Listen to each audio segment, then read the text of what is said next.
Hey folks, Nathan here from the Star Wars Timeline Gold, the Star Wars Reports Rebels Roundtable, and Star Wars Beyond the Films, bringing you a look at more Fantasy Flight Games materials. This is a continuing look at Imperial Assault's Wave 2 products. This is Kayn Somos, Trooper Commander. This is a villain pack. Ooh, scary. Okay, in this case, we will start, as we did last time, with the rules sheet, which of course lays out what the components are. We do have a new skirmish map, Tython Meditation Field. I found that kind of an interesting concept for a location.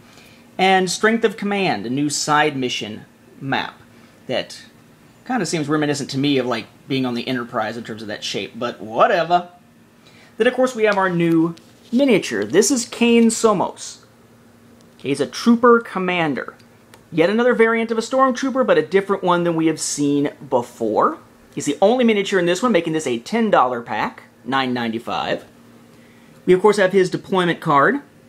We have another deployment card, interestingly enough here, for a skirmish upgrade, as it's called Rule by Fear, which I thought was kind of interesting, a new dynamic being added in here.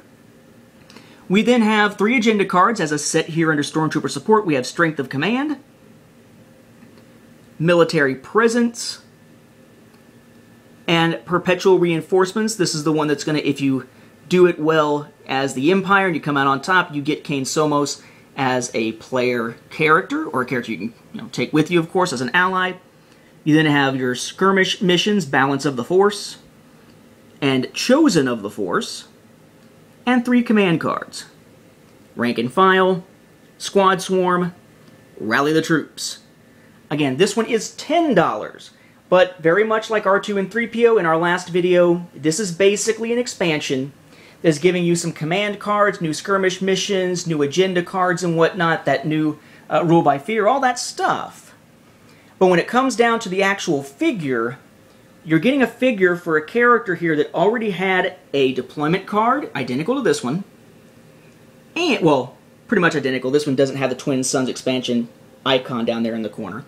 Pretty much identical, though, to the one that was in the Twin Shadows expansion, except in Twin Shadows, theirs was a token, instead of, in this case, this one's is an actual figure for the representation.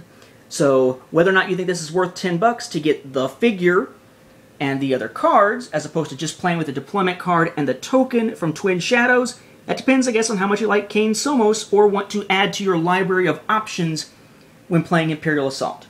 For $10, I think it's fairly reasonable, in my opinion. I was able to get it for about $7 or so. So you might want to check it out. But again, as always, with these odd ones that are replacing tokens, your mileage will vary.